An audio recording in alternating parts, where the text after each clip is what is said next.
all bodies, but a good amount of bodies need tissue builder. It is lovely to help with building out faces such as sunken-in temples, eyes, even lips. It's like a Botox for the deceased.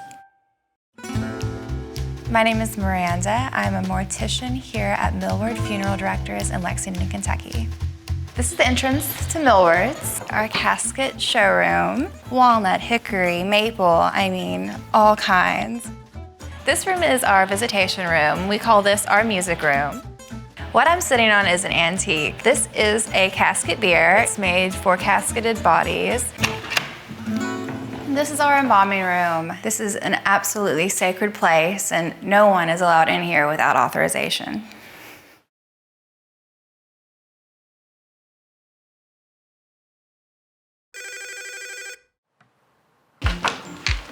This is Miranda.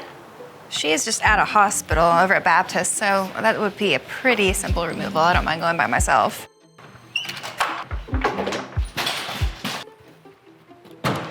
Right now I'm going to Baptist to pick up a decedent who has just expired.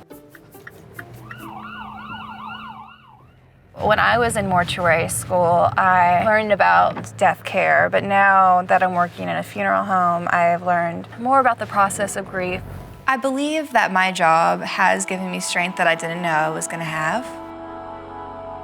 When I first realized what death was, I was scared. I would lay in bed, think about death, and it was like this black hole. It was anxiety.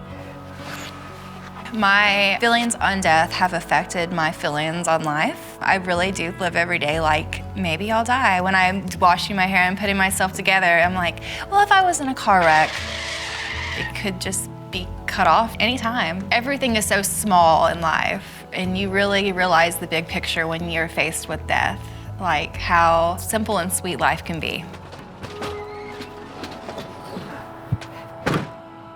I believe that women in the death industry are the change we need in funeral service. For a long time, it was a men-driven business. And having women in this field, it's lightening the load for these grieving families.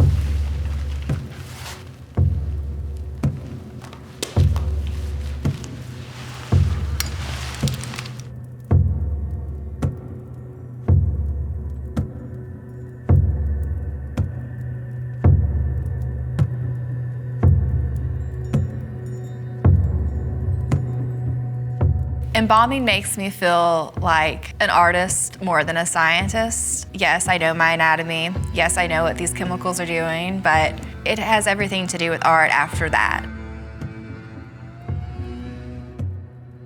An average embalming from start to finish for me takes anywhere from an hour and a half to 2 hours.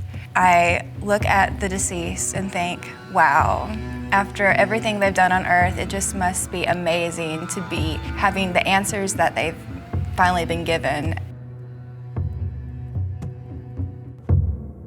I might even talk to them sometimes.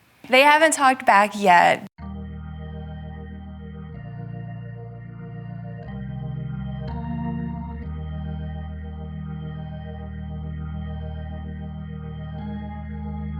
Cosmetics for the deceased really aren't like the ones we buy in stores. The ones we buy in stores are going to react to your warmth of your skin. That's why we use special cosmetics. For the ladies, I like to use more of an opaque makeup. After I do cosmetics on a body and dress a body, I look at that body in the casket and think, maybe this is how you look in the afterlife. I hope that's what families take away from what I do as well, that they can have that image of their loved one enjoying whatever's next. I think green burial is lovely. Cremation is also an option. There's so many options for cremation, which I think is a good thing. But I also obviously think embalming is beneficial for the viewing process. Viewing is #1 priority. This beautiful pink and white casket has been very popular with our little elderly ladies. Even if it's just you coming in and spending a minute with your loved one, I think it's so important to view the body. When I die, I would like my makeup look to be like my everyday look.